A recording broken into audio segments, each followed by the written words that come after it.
近期呢，就整个12月份的话，我们更新的这个强度还是比较大的，频率比较高。但是仔细看了一下，似乎没有分享过我比较喜欢那种原创人偶。正巧呢，最近有一款刚刚出货的原创新品。我是小青儿，各位老铁们大家好，欢迎收看这期玩牌奇。今天呢，咱们一起来分享一下有一个新品牌331 Studio 和 POP 共同出品的饲养计划首款家。其实这个到手已经有段时间了，伪拆箱吧，我又回盒了一下，简单从包装先看起，很简约，带了一些 logo 啊，以及人物侧脸的特写，主打的就是一个简约的范儿。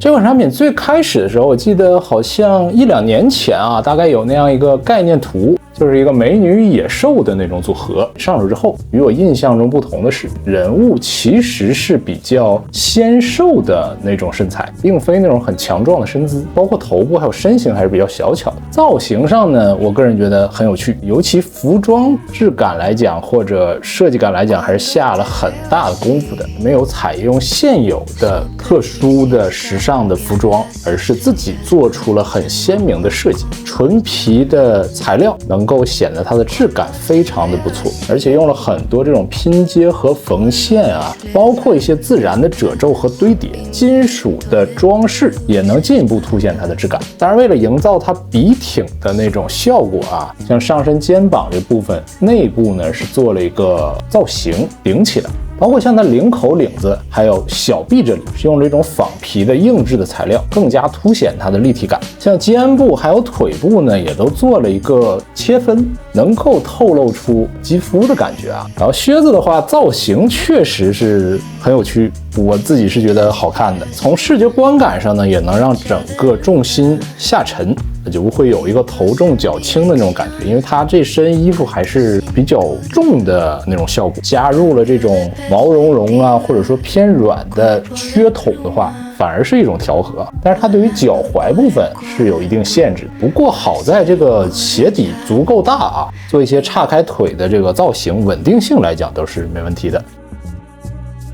然后除了服装以外呢，它的身体结构素体部分也是根据这整个造型做了一定的设计啊，像胸腹以及腿部这里要凸显它身体线条的部分呢，是用了包胶的结构。尤其是这个膝盖啊，因为要大面积的露出来，然后上身手臂这个部分啊，肩部啊、肘部啊，这就是常规的那种可动关节了。这里我个人觉得还是 OK 的，因为上身这里几乎没有什么裸露啊，就你看不到穿帮的地方。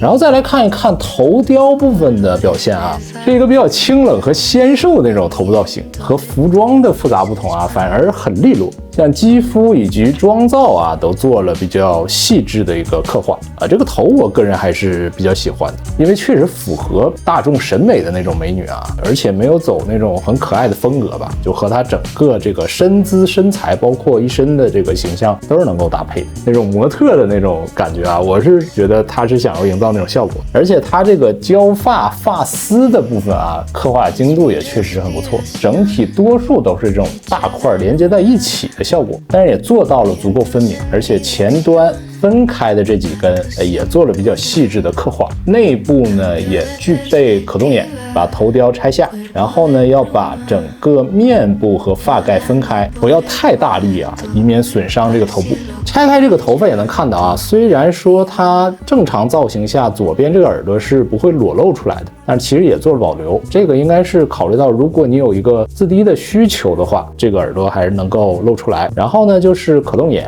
自己做一点调节，我觉得多一点斜视的那个目光，同样能够凸显气质。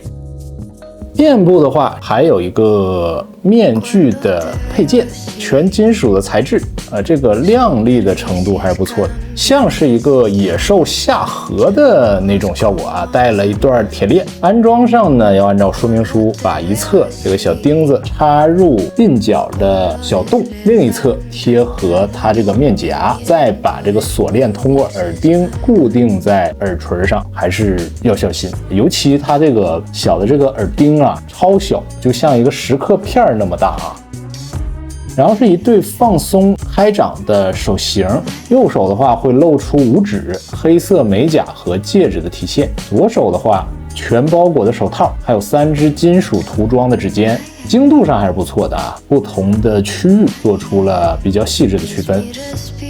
然后是一对像手铐一样的这个枷锁啊，拆下手型就可以固定在腕部，整体的这个锐度还是很不错的，亮晶晶的也非常吸引人眼球。但是这也造成了它非常的尖锐啊，一个是小心扎手，再一个呢，活动手臂的时候离这个裤子啊、这个皮衣什么远一点。然后是2只皮鞭，对于这方面呢，我自己不是特别懂啊，就只看造型。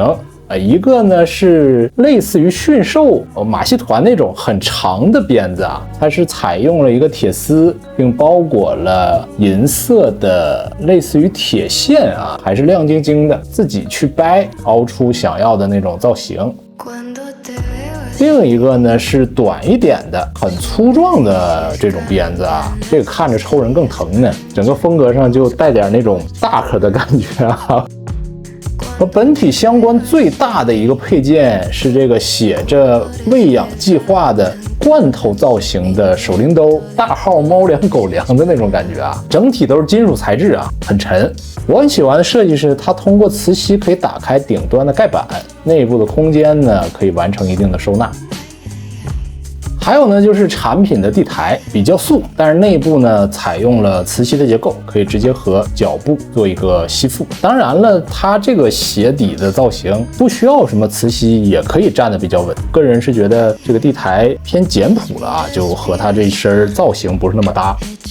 然后这款产品另一个角色白虎尾巴的话，需要通过磁吸进行连接。比较好玩的设计是它嘴的部分啊，也做出了和主角一样的那种面罩的一个感觉，同时它衔着一个铁环，上面能看到2把钥匙。而前爪的部分呢，也和角色一样，做了一个黑色这种皮手套的效果，摆到一起其实是相互呼应的。不过整个老虎的形体形态上呢，并没有特别的霸气啊。我觉得这个虎可能不是那种年龄很大的虎，但是它面相上来讲又挺老成的，显老的年轻老虎可能是那种啊，它这个体型上，真正老虎应该还是要更大、更凶猛一些，体态会更加健壮一些。然后像一些细节部分啊，还是有待提高的。